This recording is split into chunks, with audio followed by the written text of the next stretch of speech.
जगतसिंहपुर पौर प्रशासन पक्षरु स्वायत्त शासन दिवस पालन करा जाउछि। सदर महकुमा आदिकवि सारला दास संस्कृति भवन में एही अवसर में एक साधारण सभा अनुष्ठित हो जाइछि।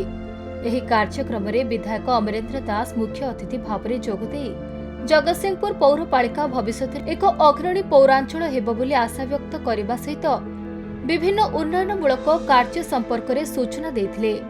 अन्य मानक मध्य एही कार्यक्रम में पौर अध्यक्षा अर्चना सिंह, अतिरिक्त जिलापाल ज्योतिशंकर राय, उपजिलापाल प्रशांत तराई, निर्वाही अधिकारिणी सीमा जेना प्रमुख उपस्थित थिले।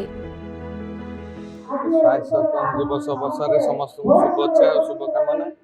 आमे गोटे कथा समस्त मिसिकी चलतु। लोकंर समस्या समाधान हेले लोक खुशी हेबे। लोक खुशी हेले ही आमर जो उद्देश्य साधन हम।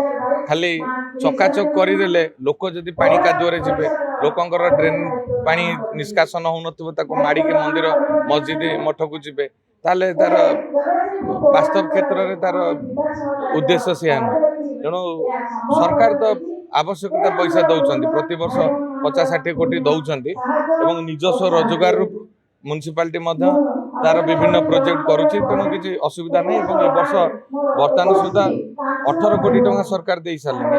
आज कथबार्ता होते गोटे स्वतंत्र मिनी ऑडिटोरियम 2 कोटी टंका सैंक्शन करेंगे मो सागर कथा घोषणा कर आउ जहाँ आवश्यकता आपणकर विधायक हाथ पांटि आम प्रति वार्ड को जोगेदेबू से किसी ना।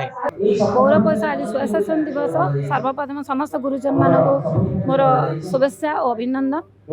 आज जो स्वशासन दिवस आम प्रति वर्ष पालन कर पौर परिषद अंचल पौर परिषद तरफ यार पालन कर मुख्य उद्देश्य होचे ए अंचल एक विकासमूलक अंचल। ए अंचल आगक जमी अनेक विकास कर चेष्टा जारी रही। जगतसिंहपुर उमाकांत पात्रों रिपोर्ट, खबर ओडिशा।